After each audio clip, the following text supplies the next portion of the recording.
हम सब भारतीय जनता पार्टी के कार्यकर्ता से लेके मोदी जी तक कटिबद्ध है कि मूल समेत तृणमूल कांग्रेस की सरकार को हम उखाड़ कर फेंक देंगे। रेजिस्टार्ड पॉलिटिकल पार्टी আমরা ইনকাম ট্যাক্স দিই, আমাদের ইলেক্টেড মেম্বারস আছে, আমাদের অডিট হয়। যদি কোনো প্রয়োজন থাকতো ইডি তারা ইনকাম ট্যাক্স থেকে কাগজ দিতেই পারত। ইলেকশন আসলে ইনকাম ট্যাক্স নোটিশ পাঠায়, বিজেপিকে তো নোটিশ পাঠায় না। ডাকাতের ডাকাত ওরা, সবচেয়ে বড় ক্রিমিনাল, মানি পাওয়ার, মাসেল পাওয়ার। স্বাগত এনএসএ নিউজে থাকার জন্য। আমরা জানি আমরা একেবারে পশ্চিমবঙ্গে বিধানসভার প্রাক্কালে দাঁড়িয়ে রয়েছি।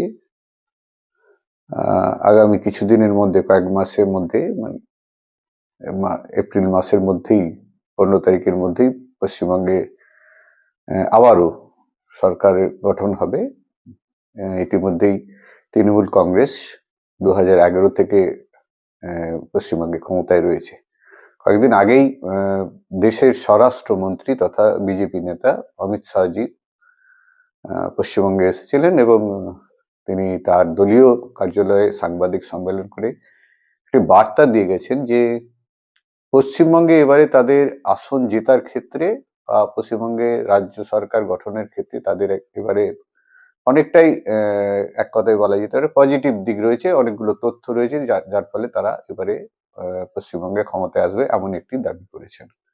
এবং বেশ কিছু তিনি তথ্য দিয়েছেন।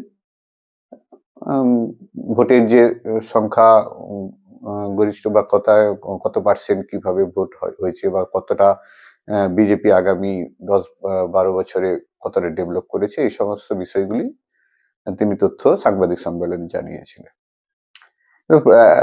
বিষয়টা আসছে যে শুধু পশ্চিমবঙ্গ নয়, তামিলনাড়ুও এবারে তারা ক্ষমতায় আসবে এমনই বার্তা কিন্তু ইতিমধ্যে বিজেপির তরফ থেকে দেওয়া হয়েছে। মানে একদিকে তামিলনাড়ু, একদিকে পশ্চিমবঙ্গ, এই দুটো রাজ্যই আবার নতুন করে বিজেপি তারা সরকার গঠন করবে এমনই দাবি। তো অমিত শাহজি কি বলেছিলেন একটু আগে আমরা একটু শুনে নিই সাংবাদিক সম্মেলনে। समारोह में आए हुए सभी कार्यकर्ताओं को मैं विश्वास दिलाना चाहता हूं कि अप्रैल 2026 में तमिलनाडु में एनडीए की सरकार बनने जा रही है।